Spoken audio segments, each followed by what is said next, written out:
నేను చూపించినానంటే ఈరోజు చాలామందికి అది చాలామంది ఏడికి పోయిన సాక్ష్యం ఏంది, నీ సాక్ష్యం చెప్పు, సాక్ష్యమే చెప్పు, సాక్ష్యం చెప్పు. ఏం చెప్పాలా సాక్ష్యం అంటే, నేను ఒకప్పుడు తాగేటోని, తిరిగేటోని. ఈ సాక్ష్యం అంటే మనకు చాలా ఇష్టం. సో అది నా దగ్గర నుంచి ఎక్స్పెక్ట్ చేయకండి, అది రాదు. సో దేవుడు మనకు కొందరికి సాక్ష్యాలు ఉంటాయి, కానీ అదే సాక్ష్యం నా దగ్గర నుంచి ఎక్స్పెక్ట్ చేయదు. ఎందుకో చెప్తున్నా, ఆ సాక్ష్యం నాకు లేదు. ఓకే, సో అన్న ఇప్పుడు సాక్ష్యం చెప్తాడంటే అన్న గతంలో ఏం పాపం చేసినాడు, ఎన్ని ఏమేమి క్రియలు చేసినా అవి కాదు, అవి నా దగ్గర లేవు. సో సాక్ష్యం, నీ సాక్ష్యం వేరు, నా సాక్ష్యం వేరు. యేసుక్రీస్తు ప్రభు అందుకే అంటాడు, మా సాక్ష్యం వేరు, మీ సాక్ష్యము వేరు. అంటే నేను యేసు ప్రభుని కాదు, నాకు ఆ సాక్ష్యం లేదని చెప్తున్నా. అందరు చెప్పేదే నేను విగ్రహాలను ద్వేషించి వచ్చిన, అలాంటిది ఏం లేదు. దేవుడు నన్ను పిలుచుకొని క్రీస్తులోనికి, చీకటిలో నుంచి వెలుగులోనికి నడిపించిన. సో దాని తర్వాత నేను ద్వేషించడము, అప్పుడు నాకు దేవుడు ఎవరో తెలియదు, నేను వెతికినప్పుడు ఆయన ప్రత్యక్షం లేదు. నేను వెతకక మునుపే ఆయన నాకు ప్రత్యక్షమై, నేను ఆయనను కనుగొనక ముందుకే ఆయన నన్ను కనుగొన్నాడు. సో ఇది నా సాక్ష్యం, ఈరోజు చెప్తాను. సో నేను చిన్నప్పటి నుంచి మా పిన్ని వాళ్ళు అందరూ ఏమో ఉన్నారు, రైట్. సో అంటే మేము అన్యజనుల బ్యాక్గ్రౌండ్ నుంచి వచ్చినాం. సో ఎందుకు వచ్చినారు, చాలామంది అన్యజనులలో నుంచి మీరు వచ్చినారంటే డబ్బులు ఇచ్చి మతం మారుస్తారంట. డబ్బులు ఇచ్చి, లేకపోతే స్వస్థత, ఒక అద్భుతము, లేకపోతే గర్భఫలం లేకపోతే మేము వచ్చి దేవుణ్ణి నమ్ముకున్నాం. స్వస్థత లేదు, స్వస్థపరిస్తే దేవుణ్ణి నమ్ముకున్నాం. లేకపోతే మేము ఈడికి వచ్చిన తర్వాత దేవుని దగ్గరకు వచ్చినప్పుడు అప్పులు పోయినాయి, సో అందుకు నమ్ముకున్నాం అంట. సో ఇవేవి నా సాక్ష్యాలు కాదు. సో నేను స్వస్థత వచ్చినందుకు దేవుణ్ణి నమ్మలేదు, అద్భుతాలు అయినందుకు దేవుణ్ణి నమ్మలేదు. నేను దేవుని నమ్మడానికి కారణం అదొక అద్భుతం. మరి నాకు ఏ బాధలు లేవు.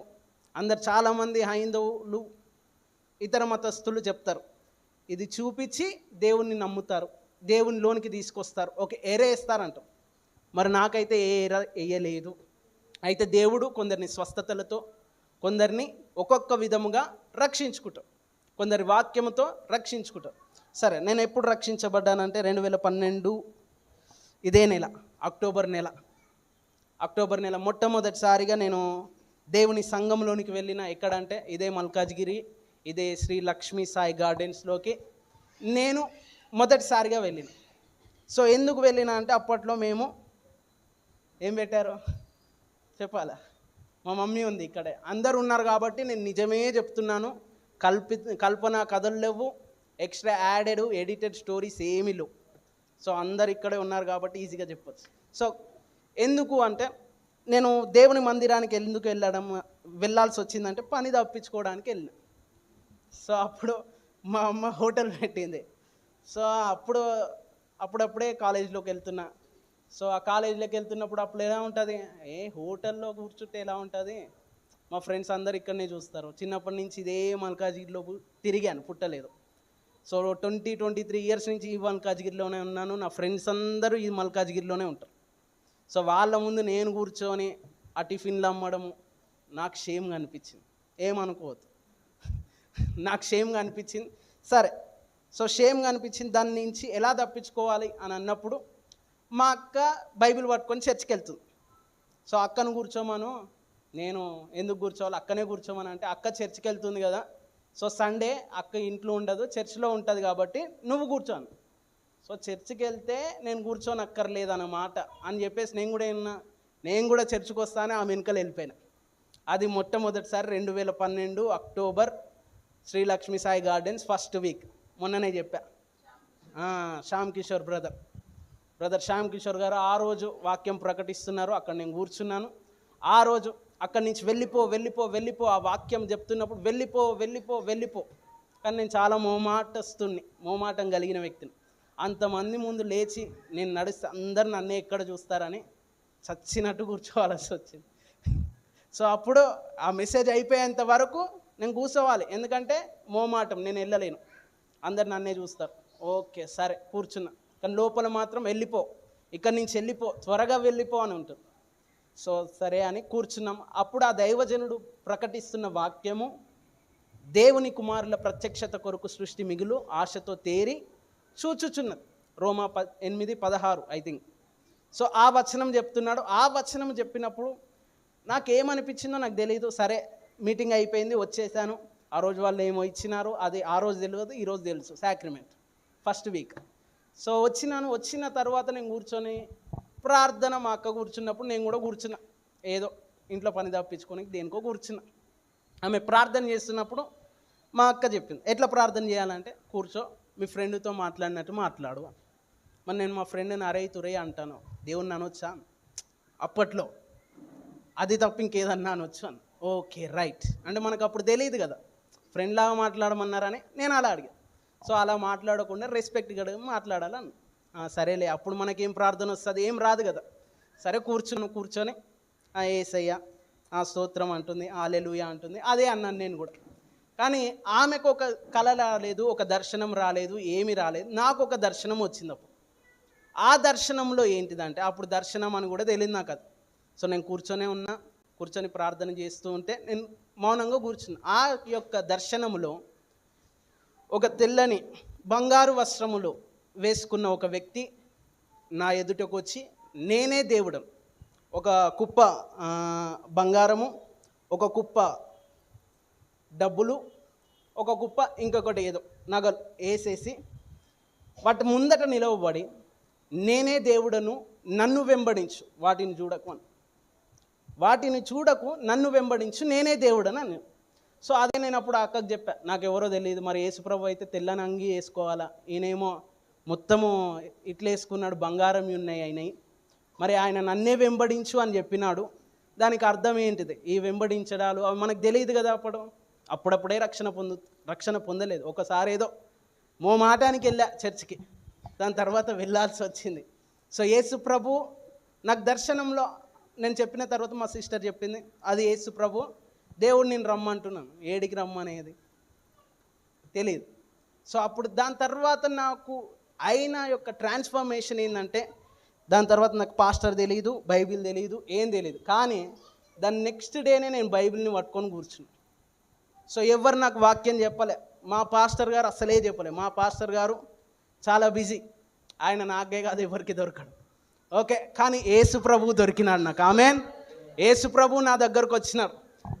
మా పాస్టర్ రాకపోయినా యేసు ప్రభు వచ్చి నేనే దేవుడనని ఆయన తన్ను నాకు బయలుపరుచుకున్నాను. సో చాలామంది దర్శనాలు లేవు, కళలు లేవు అంటారు. నాకు వచ్చింది మొదటి దర్శనం అది. ఆ దర్శనమే నన్ను రక్షణలోనికి నడిపించింది. ఆ దర్శనము తర్వాత నాకేమైందో నాకు తెలియదు. అంటే గూస్ బంప్స్ ఏం లేవు, షివరింగ్స్ ఏం లేవు, ఏదో కొత్త పెద్ద అద్భుతమైందని ఏం లేదు. కానీ నా హృదయం మార్చబడ్డ. సో ఏసే దేవుడు, ఏసు తప్ప వేరొక దేవుడు లేడు. ఆర్గ్యుమెంట్స్ లేదు. నువ్వే దేవుని అయితే మరి మా వాళ్ళు ఎవరు, మరి రాయిల, రప్పల, కొండల, గుట్ట, ఆర్గ్యుమెంట్స్ లేవు. If God encounters you, no arguments. దేవుడు నిజంగా నేను దర్శించినాడా, ఆర్గ్యుమెంట్సే ఉండే, మరలా నీ క్వశ్చన్సే ఉండే. సో దాని తర్వాత ఏమైందంటే, ప్రతి వారం నేనే 8 గంటలకు వెళ్ళేటోని చర్చి 10 గంటలకు, కానీ ఆ గేట్ ముందు పోయి నిల్చునేవాడిని నేను. సో నీకేం అద్భుతమైందంటే, నాకేం అద్భుతం కాలే, కానీ యేసు ప్రభు నాకు ప్రత్యక్షమైనది నాకు ఒక్కటి తెలుసు. సో ఎప్పుడైతే యేసు ప్రభు ప్రత్యక్షమైనాడో నా హృదయం మార్చబడ్డ. సో ఇది యేసు ప్రభు నాకు మొదటిసారిగా ప్రత్యక్షం అవ్వడం, ఆయనే దేవుడు అని నాకు నిరూపించుకోవడం. అయితే దీనికి ముందు నేను కొంచెం స్కిప్ చేశా, అది చెప్తా ఎందుకు ప్రత్యక్షమైనాడు యేసు ప్రభు అని. సో డిస్క్లైమర్ వేస్తా, లాస్ట్కి వేస్తా. ఓకే, ఎందుకంటే అన్న చేసిండు నేను కూడా చేస్తా అంటారేమో, అందుకే డిస్క్లైమర్ లాస్ట్కి వేస్తా. సో దానికి ముందు నేను ఏం చేసేవాడిని అంటే, మా అక్క బైబిల్ చదివేది. మా అక్క స్కూల్లో దేవుని నమ్ముకుంది, పాలిటెక్నిక్లో దేవుని నమ్ముకుంది. అయితే హాలిడేస్కి వచ్చినప్పుడు ఇక తెలిసిందే కదా, ఉండి ఇక్కడి నుంచి అక్కడికి పోతే వీళ్ళు మతం మారినారు, డబ్బులు ఇచ్చి మార్చుకున్నారు, ఫారెన్ దేవుడు, అవునా, ఇంకో దేవుడు, తెల్లోళ్ళ దేవుడు, ఇలా చెప్పి మా ఫ్రెండ్స్ అనేటోళ్ళు కదా. అంటే నాకు యేసు ప్రభు అంటే ద్వేషం లేదు, ప్రేమ లేదు ఒకప్పుడు. సో నేనేం చేసేవాడిని అంటే, మా అక్కను ఆపడానికి నేనేం చేశాను అంటే, మా అక్క దగ్గర ఒక బైబిల్ ఉండేది, ఈ బైబిలే. సో ఈ బైబిల్ని నేను ఏం చేసిన అంటే కింద వేసేసి ఆమెకు చెప్పా, వెళ్ళొద్దని చెప్పాను. కానీ ఆమె నేను వెళ్తాను, నన్ను చంపేసినా సరే నేను వెళ్తాను. ఓకే రైట్, ఇంతగానం ఉంటుందా, సరే నా యొక్క కోపం కూడా చూపిస్తాను. ఆమె బైబిల్ తీసుకొని, చెప్పొద్దు ప్రభు క్షమించును గాక, రైట్, ఎందుకంటే ఈ బైబిల్ తీసుకొని నేను మంచిగా ఈ బైబిల్ మీద డ్యాన్స్ వేసా. అంటే బైబిల్ మీద డ్యాన్స్ వేసా అంటే దాని అర్థం ఏంటి? బైబిల్ని నా కాళ్ళ కింద వేసి తొక్కేసా. బైబిల్ని తొక్కడమే కాదు, దాని మీద డ్యాన్స్ వేసా. సో అప్పటికే ఆమె తీసుకొని ఇట్ట అని అన్నది మా అక్క. ఇంకా కోపం ఎక్కువ వచ్చింది.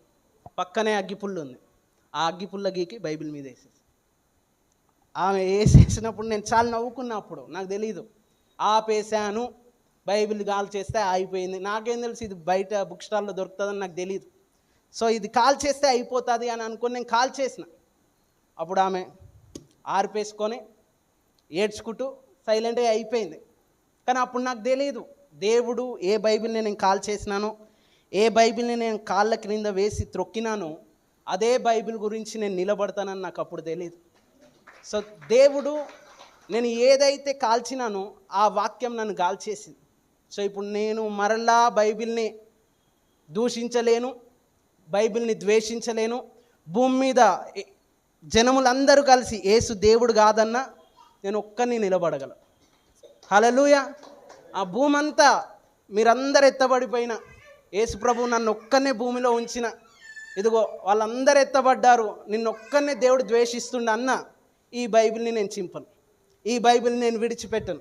ఎందుకంటే ఈ బైబిల్ యొక్క ప్రేమ నన్ను కాల్చేసింది. సో దేవుడు నాకేం శిక్ష చేయాలి, కానీ ఆయన వేసిన శిక్ష ఏంటంటే సౌలులాగా నువ్వు దేని నిమిత్తమైతే నా ప్రజల్ని దూషించినావో హింసించినావో దాని నిమిత్తమే నేను నిన్ను సాధనముగా వాడుకుంటా. ఇప్పుడు నేను నిలబడ్డానా లేదా వాక్యం కొరకు? ఇదే బైబిల్. సో ఇదే బైబిల్ నేను గుర్తుగా పెట్టుకున్నా. దాని తర్వాత నేను కాదు, మా సిస్టర్ గుర్తుగా పెట్టుకుంది, సాక్ష్యాలుగా ఉండాలా. అవునా, ఆమెకు తెలియదు, అప్పుడు తెలీదు నేను సేవకుని అవుతానని. అప్పుడు తెలియదు, నాకే తెలియదు, ఎవరికి తెలియదు. సో మా యొక్క బంధువు అడిగింది, నువ్వు పాస్టర్ అవుతావారా? నేనెందుకు అవుతా పాస్టర్? నాకు అసలు ఎవడు ఉన్నాడు పాస్టర్ గానికి? అంటే తెలంగాణ స్లాంగ్లో మాట్లాడతాను. నాకు ఎవరు ఉన్నారు పాస్టర్ని? నేను ఎందుకు అవుతా? నేను అసలు పాస్టర్ని గాను, క్రిస్టియన్నే కానన్నా. కానీ దేవుడు నన్ను ప్రేమించి మరి నేను ఆయనకు కృపకు పాత్రుడని కాను. పూర్వం హింసకుడను దూషకుడు అనే డైలాగ్ నేను వేయలేను, కానీ పౌలంత హింసకుడని నేను కాను. కానీ కొంచెం పౌల్లో కొంచెం ఉంది, నాకు యేసును ద్వేషించడంలో కొంచెం ఉంది. అది యేసు ప్రభు వాళ్ళు వీళ్ళు కాదు, కానీ మా ఇంట్లో వాళ్ళు యేసు ప్రభువుని నమ్మడం నాకు ఇష్టం లేదు. సో అందుకు నేను బైబిల్ని చించేసా. ఇప్పటికీ ఈ బైబిల్ నాతోనే ఉంది. సో అప్పుడప్పుడు ఈ బైబిల్ని నేను జ్ఞాపకం తెచ్చుకుంటా. సో దేవుడు ఏ స్థితిలో నుంచి ఏ స్థితిలోనికి నన్ను మార్చినాడు. ఒకప్పుడు నేను ఇలాగూ బైబిల్ని తొక్కిన నేను ఈరోజు బైబిల్ కొరకు నిలబడ్డాను అని అంటే అది దేవుని కృప మాత్రమే. సో ఒకసారి నేను కాల్చివేసిన, కానీ ఈరోజు దేవుని కొరకు అనేకులను నేను మండిస్తున్నా. నా వాక్యము ద్వారా, నా ప్రార్థనల ద్వారా అనేకులు మండించబడుతున్నారు. అది దేవుని కృప మాత్రమే. సో డిస్క్లైమర్ వేస్తా అన్న కదా, ఇప్పుడు ఇదే. సో అన్న బైబిల్ కాల్చిండు, అన్న బైబిల్ని తొక్కిండు, అన్న సేవకుడు అయిండు. నేను కూడా బైబిల్ కాలుస్తా, నేను కూడా బైబిల్ని చించుతా, తొక్కుతా, సేవకుని గుద్దుతా. అప్పుడు నేను కూడా సేవకుని అవుతా అని ఎవరన్నా దుష్ట తలంపులతో ఉంటే చెదరిపోవును గాక. ఏమేం? ఎందుకంటే నాకు తెలుసు, అక్కడి నుంచి వచ్చాను కాబట్టి నాకు తెలుసు. ఒక సేవకుని కొడితే, ఒక సేవకుడు చెప్పినాడు, నేను సేవకుని కొట్టినా దాని తర్వాత దేవుడు నన్ను సేవకునిగా మార్చినాడు. ఇది ఎక్కడదో. మరి మీరు నన్ను కొట్టారు అంటే మీరు సేవకుని కావాలని నన్ను కొట్టారు. సో అందుకే డిస్క్లైమర్ వేస్తున్నా. అంటే దేవుడు నేను పాపంలో ఉండి, పాపంలో జీవించి, నేను రోడ్ల మీద పడిపోయి, రోడ్ల మీద తిరిగి, రోడ్ల మీద ఉంటేనే ఇప్పుడు నన్ను సాక్షిగా వాడుకుంటాడు. ఇక నీతి జీవితం వద్దు, పరిశుద్ధ జీవితం వద్దు అని అనుకుంటారేమో.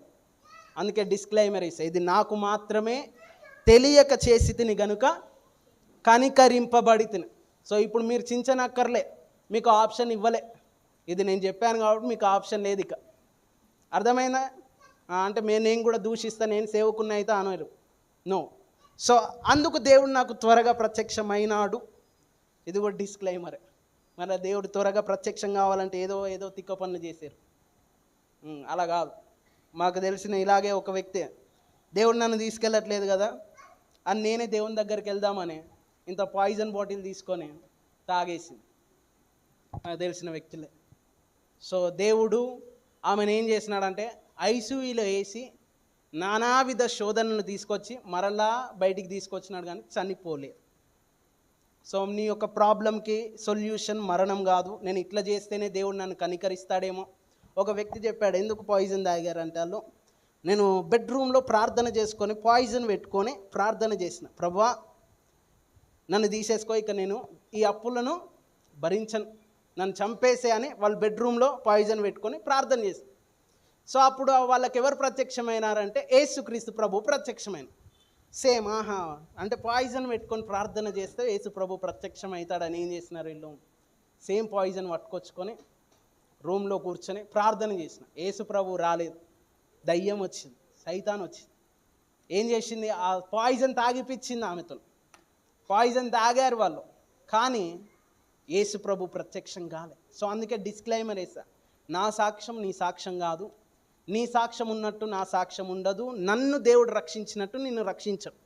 ఆయన ఇష్టం వచ్చినట్టుగా ఆయన తన క్రియలను జరిగిస్తాడు. సో అందుకే నేనేం చెప్తున్నా అంటే, విశ్వాసంను ఎవరు కాపీ చేయలేరు, కాపీ పేస్ట్ విశ్వాసంకి నడవదు. సో ఎందుకు డిస్క్లైమర్ వేశారంటే, మళ్ళీ నిశ్వాన్ అన్న చెప్పాను నేను కూడా కాలుస్తానని, మళ్ళీ నన్ను తీర్పులో నిలబెడతారేమో అని భయంతో చెప్పాను. మీకు ఇది చెల్లదు, రైట్. సో దాని తర్వాత 2012 అక్టోబర్లో నేను మొదటి వారంలో దేవుని సన్నిధిలోకి వెళ్ళిన.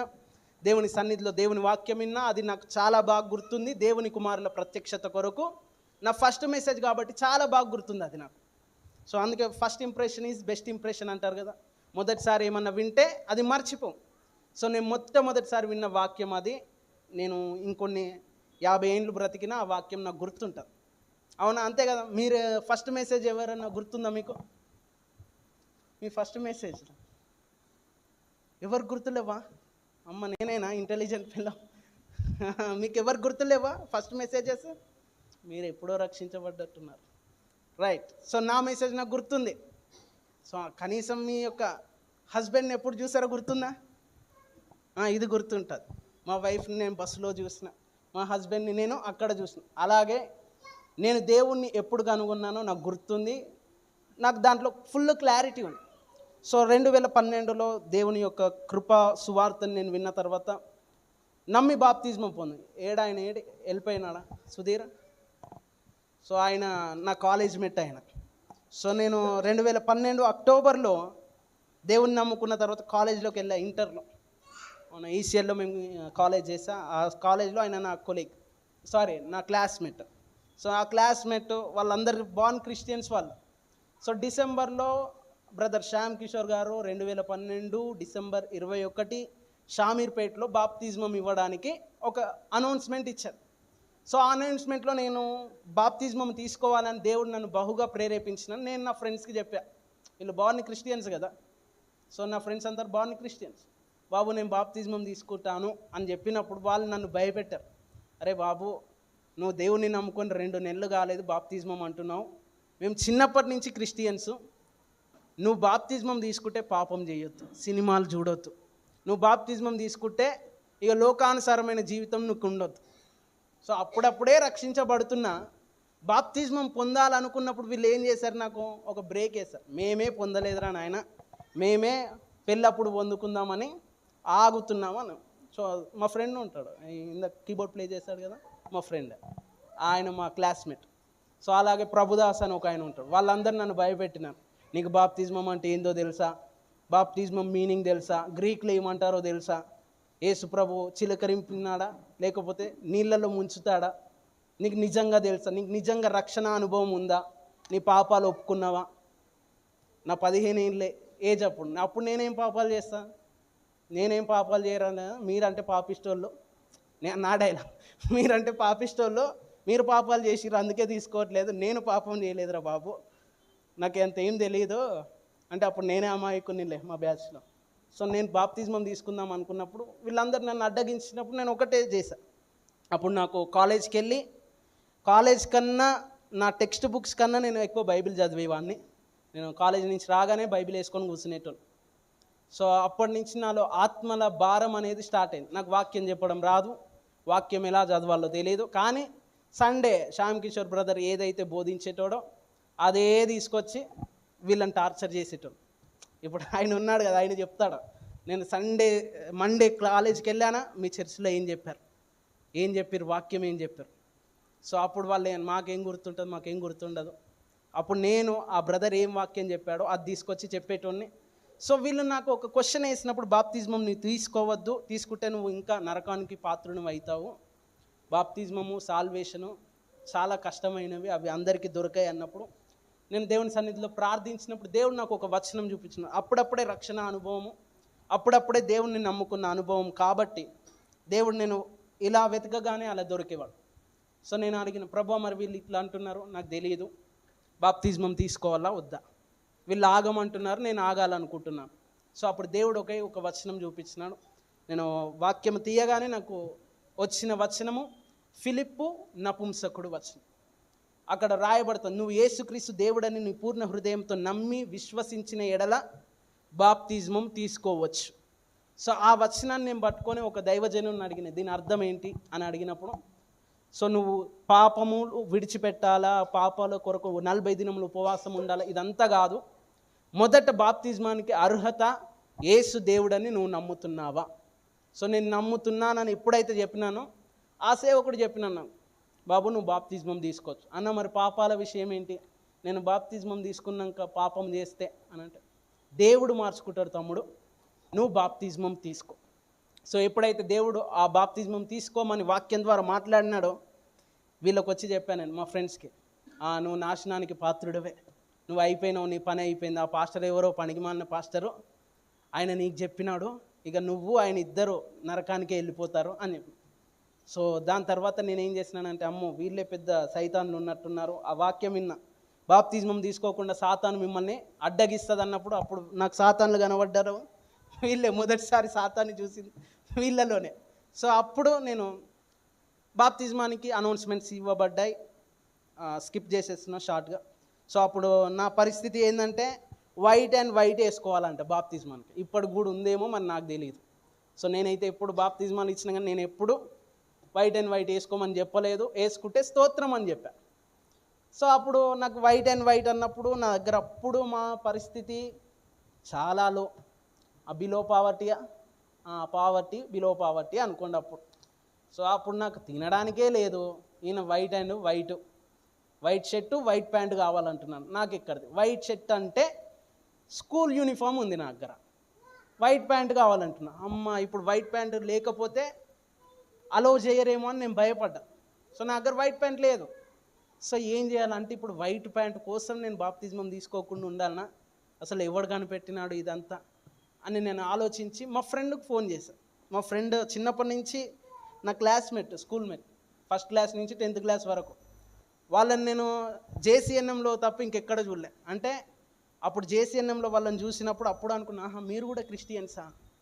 సో అప్పటి వరకు ఆయన క్రిస్టియన్ అని నాకు చెప్పలేదు. చిన్నప్పటి నుంచి క్లాస్మేట్సే, కానీ ఎప్పుడు సువార్త గురించి నాకు చెప్పలేదు. నేను మారినాక సంఘంలో వారిని చూసారే, మీరు కూడా క్రిస్టియన్సా, మీరు ఇన్ని రోజులు నాకు ఎందుకు దేవుని చెప్పలేదు, దేవుని గురించి చెప్పలేదని ఆశ్చర్యపోయాను. ఆ వ్యక్తికి ఒక ఫోన్ చేశాను, బాబు నేను బాప్తిజమం తీసుకోవాలంటే ఇంకొక సైతానైనా, బాబు నేను కూడా బార్న్ క్రిస్టియన్సే, మా మమ్మీ డాడీ వద్దన్నారు నేను బాప్తిజమం తీసుకుంటా అంటే, ఇంకా లోకంలో నువ్వు ఇంకేం చూడలేదో కొన్ని చూసి అనుభవించినాక బాప్తిజమం తీసుకోని వాళ్ళ మమ్మీ డాడీ చెప్పినారంట.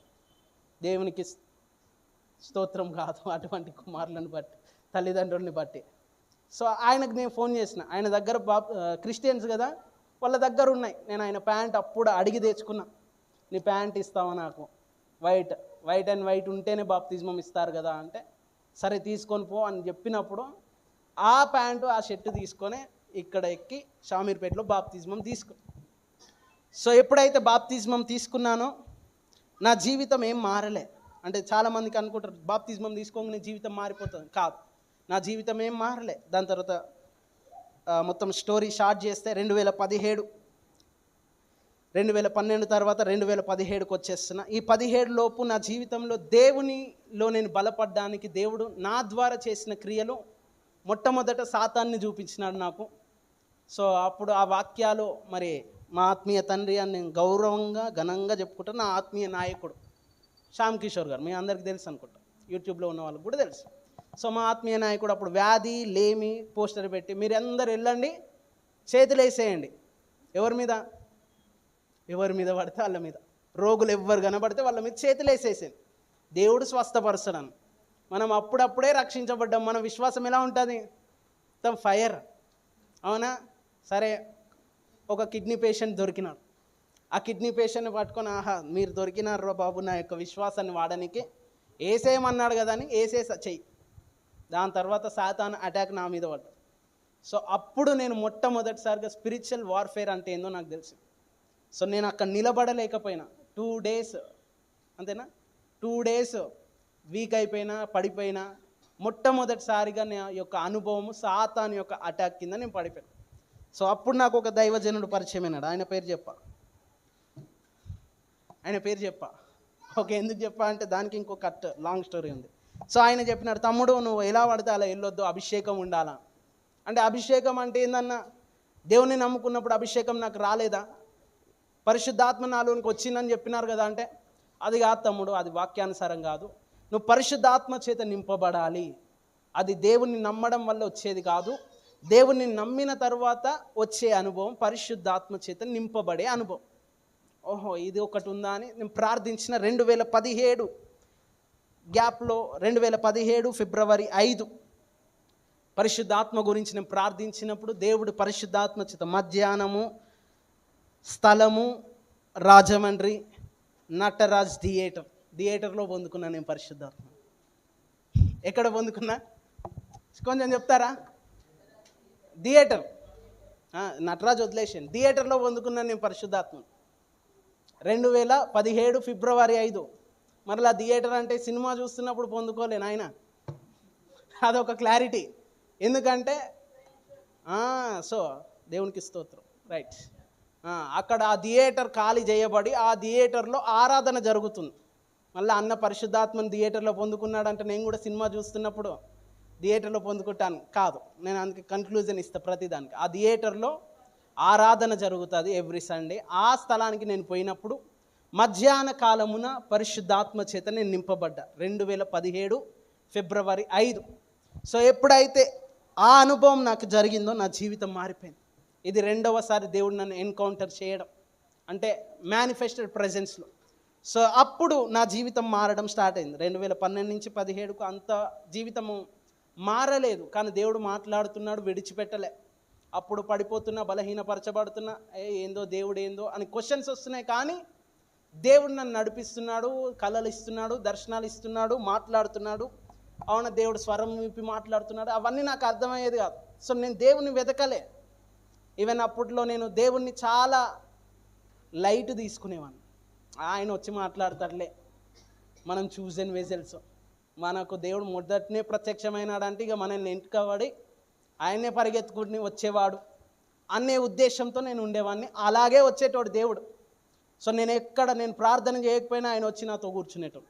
నేను ప్రార్థన చేయకపోయినా ఇదిగో ఈ సిస్టర్కి ఇలా చెప్పు, నేను ప్రార్థన చేయకపోయినా ఇదిగో ఎవరినో పంపించి నా దగ్గరికి, ఇదిగో దేవుడు నిన్ను ఇట్లా వాడుకుంటాడంట. సో నేను అప్పుడు ప్రార్థన చేయలే, నేను నిజంగా దేవుణ్ణి వెతకలే, కానీ ఆయన నన్ను వెంటాడిన. సో 2017 తర్వాత నేను దేవుణ్ణి వెతికిన. సో నిజముగా దేవుణ్ణి నేను వెంబడించిన అనుభవము 2017. దానికి ముందు దేవుడే నన్ను వెంబడించిన. సో మిమ్మల్ని కూడా దేవుడే వెంబడించి ఈ స్థలంలోనికి తీసుకొచ్చిన. అమ్మమ్మ నాకు అనుభవాల్లో అంటే నేను రక్షణలో ఉన్నానా, ఈ డౌట్ రావద్దు మళ్ళీ. ఓకే సరే, దాని తర్వాత దేవుడు ఏం చేస్తున్నాడు, నేను ఒక దైవజనుని కలిసిన 2017 తర్వాత అదే స్థలములో నుంచి బయటికి వచ్చిన తర్వాత మళ్ళా డిప్రెషన్. దేవుడు వాడుకుంటా అన్నాడు, వాడుకోవట్లేదు. ఎందుకు వాడుకోవట్లేదు, రీజన్ ఏంటి? మరి నాకు సేవ చేయాలని తెలుసు, దేవుడు నన్ను ఏ వచనం ద్వారా పిలిచినాడో నాకు తెలుసు, ఏ వాగ్దానంతో నన్ను పిలిచినాడో నాకు తెలుసు. అది రోమీలకు రాసిన పత్రిక ఒకసారి తీస్తారా? రోమన్స్, దేవుడు నన్ను ఈ వచనం ద్వారా నన్ను పిలిచినాడు. పిలిచిన తర్వాత నాకేం కనబడలే. రోమన్స్ చాప్టర్ 9, రోమీలకు రాసిన పత్రిక 16 వచనం 16. నేను చదువుతాను, చదువు 9:16. కాగా పొందగోరు వాని వలన ప్రయాసపడు వాని వలననైనను కాదు గాని దేవుని వలననే అగును. మరియు లేఖనము ఫరోతో ఇలాగు సెలవిచ్చెను. ఈ వచనంతో దేవుడు నన్ను పిలిచినారు తన సేవకు. మరియు లేఖనము ఫరోతో ఇలాగు చెప్పెను, నేను నీ యందు నా బలము చూపుటకును నా నామము భూలోకమందంతట ప్రచురమగుటకును అందు నిమిత్తమే నేను నిన్ను నియమించి తిని. ఈ వచనము చూపించి దేవుడు నన్ను సేవకు పిలిచిన.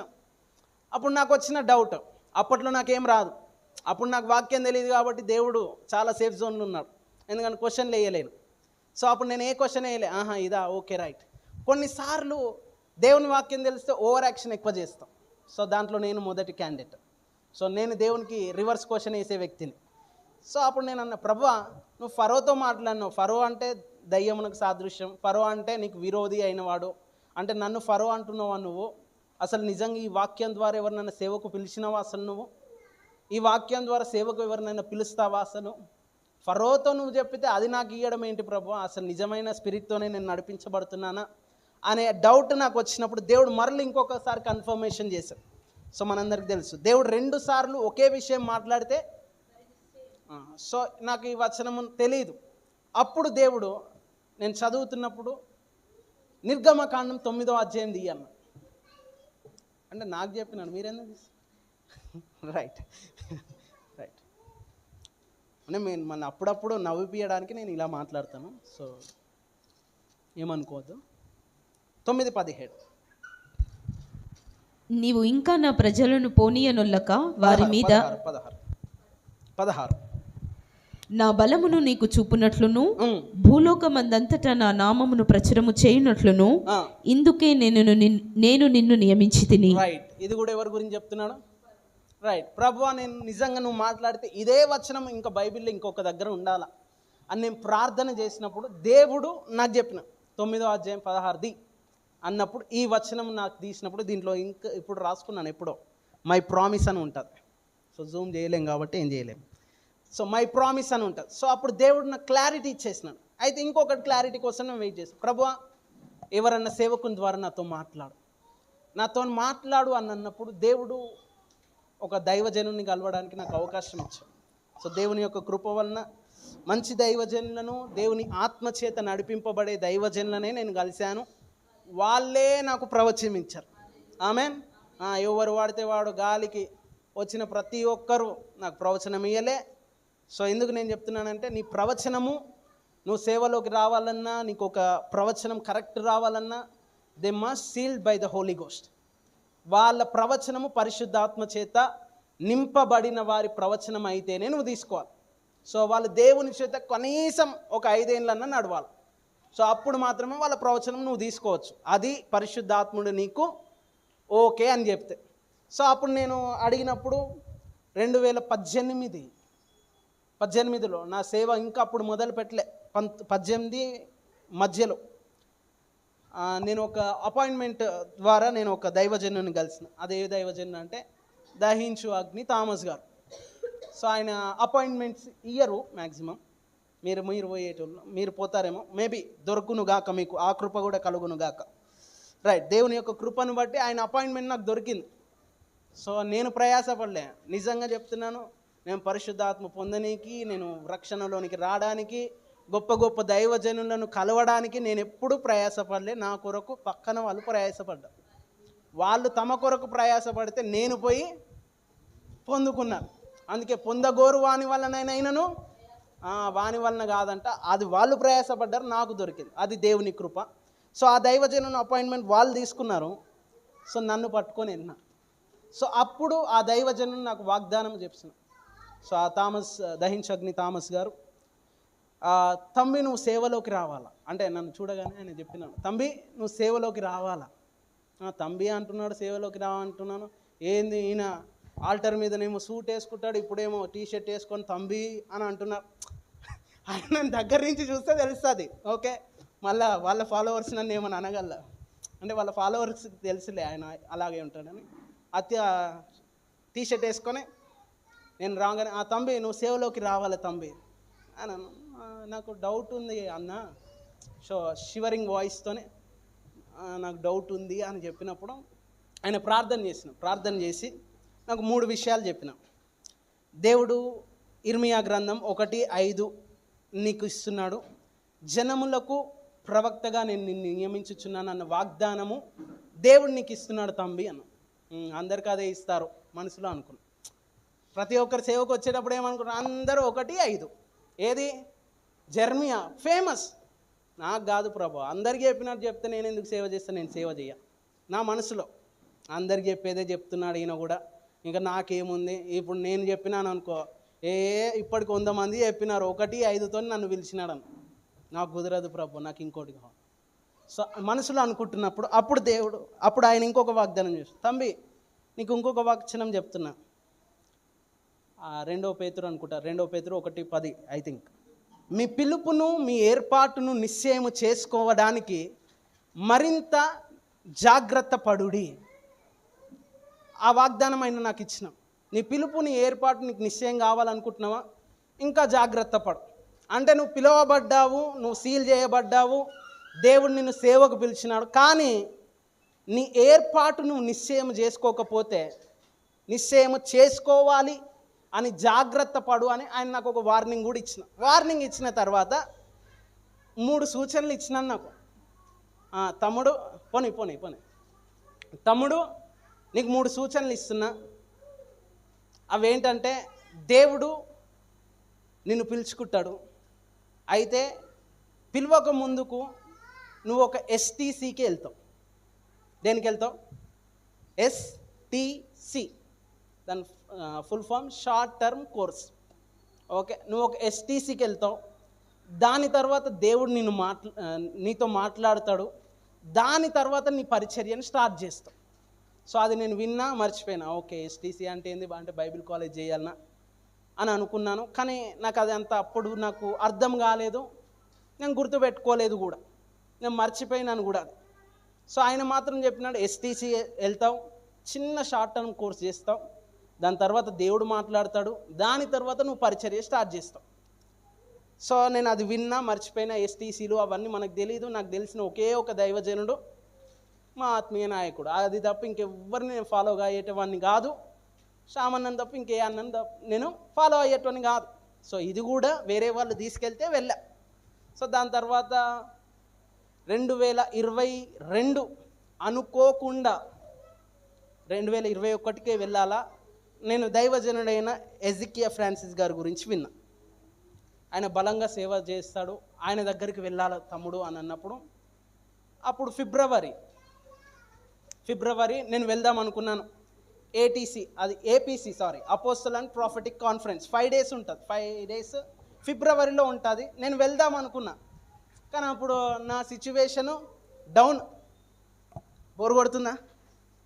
అప్పుడు నా సిచ్యువేషన్ డౌన్. నా దగ్గర 5,000 లేదు. అప్పుడు 5,000 లేని కారణం చేత నేను ఇంట్లో అడగను. సో నాదొక మొండి, నువ్వు ఇస్తే నేను పోతా, లేకపోతే నేను నాకు టికెట్ ఒకటి బుక్ చేయాలా, అక్కడ నేను ఉండడానికి నాకు ఒక రూమ్ ఉండాలా, నా ట్రైన్కి మళ్ళీ నేను మధ్యలో తినడానికి నాకు కొంచెం డబ్బు కావాలా, అవి ఎవరన్నా ఇస్తేనే నేను పోతా, మళ్ళీ నేను ఎవరిని అడగను. సో అది పెట్టుకున్నాను, కానీ నాకు రాలే. APCకి నేను వెళ్ళలేకపోయినా, అపోస్టల్ అండ్ ప్రాఫిటిక్ కాన్ఫరెన్స్కి వెళ్ళలేకపోయినా. సో అప్పుడు నేను అనుకున్నా, దేవుని చిత్తం కాదేమో అని. దాని తర్వాత ఫిబ్రవరి అయిపోయిన తర్వాత ఆగస్టులో STC short term course. STC ఏం కోర్స్ ఇది? సో దీనికి నేను వెళ్ళాలనుకున్నా. నేను వెళ్ళాలనుకోలే. అయితే ఒక సహోదరి ఏం చేసిందంటే, నిశ్వన్ నేను ఒకసారి వెళ్ళినా, చాలా బాగుంది, నువ్వు 10 days వెళ్ళు అని వాళ్ళే ఫీజు పే చేసి టికెట్ బుక్ చేసి ఇలా వెళ్ళాలని up and down ticket book చేసి నా యొక్క రిజిస్ట్రేషన్స్ చేసి మళ్ళీ నా దారి ఖర్చులకు వాళ్ళే ఇచ్చి, అంటే మధ్యలో వీడే వెళ్ళను అని అంటాడేమో అని భయముతో వాళ్ళే నాకు అంత పేమెంట్ చేసేసి, నువ్వు డైరెక్ట్ వెళ్ళిపో, చెన్నైకి వెళ్ళిపో, ఇట్లా ఉంటుంది, ఇలా బస్సు ఉంటుంది, వెళ్ళిపో అని అన్నప్పుడు నేను ఒక్కనే బయలుదేరిన STC. అప్పుడు నాకు ఇవేం గుర్తులేవు. సో దాని తర్వాత STC అయిపోయింది. దాని తర్వాత అక్కడ కొంతమంది దైవజనులు నన్ను పిలిచినారు.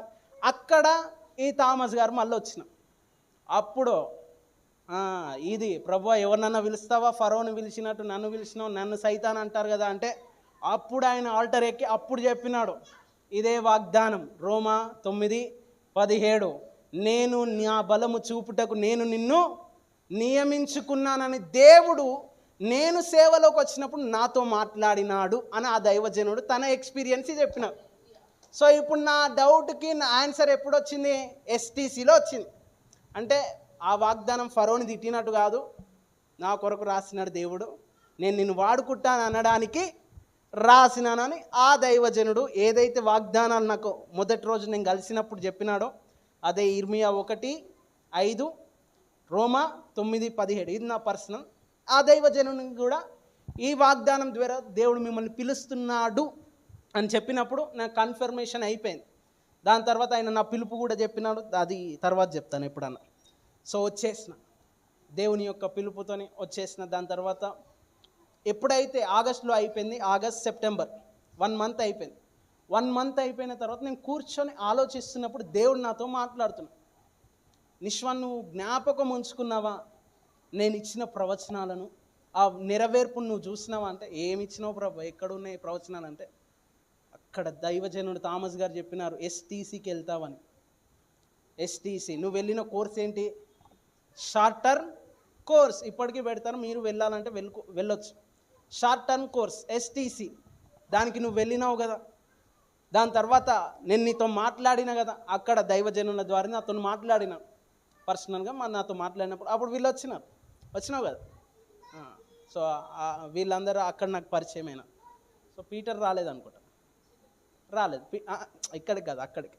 సో నేను ఒక్కరిని వెళ్ళినాను, వీళ్ళందరూ టీమ్గా వచ్చిన. సో అక్కడ నాకు వీళ్ళు పరిచయము ఫస్ట్ టైం 2022లో, అంతే కదా. సో అప్పుడు దేవుడు నన్ను పిలిచినాడు, నువ్వు ఇప్పుడు మినిస్ట్రీ స్టార్ట్ చేయి అని దేవుడు మాట్లాడినప్పుడు ఇదే అక్టోబర్ 22వ తారీఖున ఇదే స్థలం కాదు, నేను పరిచర్య ఆరంభించాను. సో నా సేవ పిలుపు యొక్క సాక్ష్యం ఇది. సో దేవుడు మిమ్మల్ని సేవలోకి పిలిచిన, దేవుడు మిమ్మల్ని వాడుకుంటానని చెప్పిన మొదట కన్ఫర్మేషన్ వాగ్దానం. మొదట ఈ వాక్యముతో నీతో మాట్లాడతాడు. రెండవదిగా తన సేవకుల ద్వారా దాన్ని రూఢిపరుస్తాడు. సో ఒకవేళ నీకు 2 లేవు, నన్ను దేవుడే పిలిచినాడు అన్న, మరి నీ పిలుపు ఏర్పాటు నిశ్చయం చేసుకోవడానికి నువ్వు జాగ్రత్త పడాలి. అయితే మొదట మీకు వాగ్దానం ఉండొచ్చు, కానీ సేవకులు, దేవుని చేత ఏర్పరచబడిన సేవకులు దాన్ని కన్ఫర్మ్ చేయాలి. సో ఇప్పుడు నాకు 2 కన్ఫర్మేషన్స్ అయిపోయినాయి, దాని తర్వాత సేవలోకి వచ్చిన. సో మీరు కూడా సేవ ఎవరైనా చేయాలనుకుంటున్నారా? ఇది ప్రాసెస్, ఇది క్రమము, ఇది దేవుడు ఏర్పరిచిన నియమం. అర్థమైనా? ఇది నా సాక్ష్యం. ఈ 2 ఏళ్లలో నా సాక్ష్యం చెప్తా. సో దేవుడు నన్ను పిలిచినాడు, రుజువేంటి? ప్రతి ఒక్కరు చెప్తారు దేవుడు నన్ను పిలిచినాడని. సో దీని తర్వాత క్లోజ్ చేసేస్తా.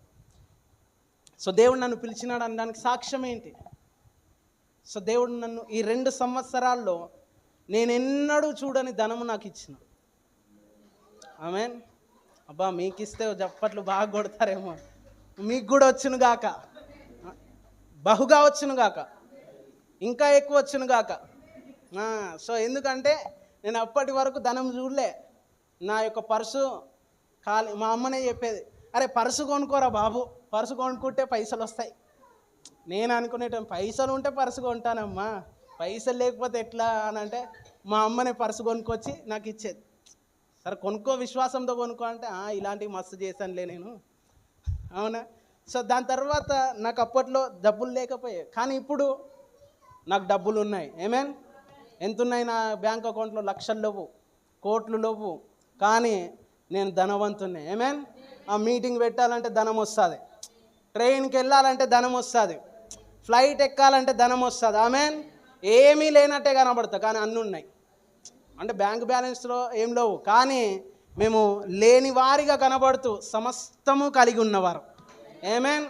విశ్వాసము చేత అది దేవుడు నువ్వు ఎక్కడికి వెళ్ళినా, ఏది చేయాలన్నా, ఏది తినాలన్నా, ఏ మీటింగ్ పెట్టాలన్నా, ఏం చేయాలన్నా దేవుడు సమృద్ధిగా ఇచ్చినాడు ఈ 2 ఏళ్ళు. ఆమేన్. ఈ 2 ఏళ్ళలో నా సాక్ష్యము, ఏ రోజు నేను ఒక్కరిని అడగలేదు పైసలు. ఈవెన్ ఈరోజు కూడా దేవుడు ఆ ఆఫరింగ్ బాక్స్ని లోపలనే పెట్టిను కాక. ఆమేన్. ఈరోజు పెట్టేసేయండి ఆ ఆఫరింగ్ బాక్స్ లోపల, తీసుకోకండి. ఓకే. సో దేవుడు ఏం చేస్తున్నాడంటే ఈ 2 ఏళ్ళు నేను ఎవరిని అడగలేదు. ఆమేన్. నిజంగా అడగలేదు. నిజం చెప్పన్నా, అడగలేదు. నేను ఎవరిని అడగలేదు.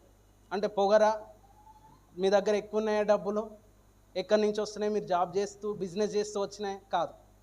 దేవుని పిలుపు నన్ను పోషిస్తుందని చెప్తాను. సో దేవుడు నిన్ను పిలుచుకున్నాడా, ఆయన నిన్ను వదిలేయడు, ఆయన నిన్ను విడిచిపెట్టడు, ఆయన నిన్ను పోషించి తీరుతాడు. ఏమేన్ నీకు బ్యాక్గ్రౌండ్ లేకపోవచ్చు, నీకు పాస్టర్లు ఎవ్వరు లేకపోవచ్చు, పాస్టర్ సపోర్ట్స్ లేకపోవచ్చు, కానీ నిజంగా దేవుడు నిన్ను పిలిస్తే ఆయనే నీ బాహుబలం. ఏమేన్ అరణ్యములో అయినా నిన్ను పోషిస్తాడు, అవసరమైతే అరణ్యాన్నే పట్టణంగా చేస్తాడు, నీకోసం, కేవలం నీకోసమే చేస్తాడు. ఆమెన్. సో ఈ 2 ఏళ్లలో నేను నడిపించిన ప్రతి మీటింగు దేవుడే పే చేసిన. మేరే పీచే మేరే దోస్త్, నా వెనుక నా దోస్తున్నాడు, పరిశుద్ధాత్ముడు నా దోస్త్. ఏమేన్ ఆయనే నా పోరాటాలు పోరాడుతున్నాడు, ఆయనే నా పేమెంట్స్ పే చేస్తున్నాడు, ఆయనే నాకన్నా భారముగా ఈ పరిచర్య గురించి ఆలోచిస్తున్నాడు. ఇంకా నేనన్నా కొన్నిసార్లు రేపు నాకేం అవసరం లేదు, నేను సీరియస్గా ఉండనే అయ్యో ఆత్మలు, అయ్యో డబ్బులు ఎట్లా కట్టాలి, నేను కష్టపడకుండానే నాకు డబ్బులు వస్తాయి. ఆమెన్. నేను కష్టపడకుండానే పరిచర్య వృద్ధి చెందుతుంది. నా వెనకాల ఎవరు పని చేస్తున్నాం?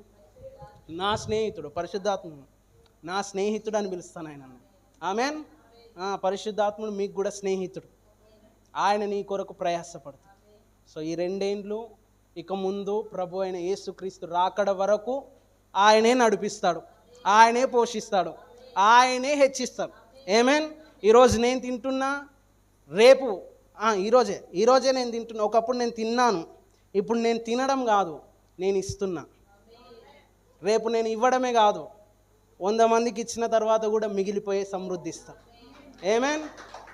సో ఎందుకు ఇది చెప్తున్నానంటే, ఎక్కడి నుంచో వస్తాయి పైసలు కాదు, పిలుపు ఇస్తుందన, పిలుపు డబ్బుల్ని ఇస్తుందన, నా పిలుపు నన్ను హెచ్చిస్తుందన, నా పిలుపు నన్ను నడిపిస్తుందన. సో నీకు పిలుపు ఉందా, నువ్వు సేఫ్ జోన్. ఒకవేళ పిలుపు లేదా, ఆ పిలుపు నీకు వచ్చును గాక. ఏమేన్. నువ్వు పిలువబడిన వారితో ఉంటే పిలుపు నీకు వస్తుంది. రైట్. ఇది నా సాక్ష్యము, సింపుల్ అండ్ స్వీట్. కట్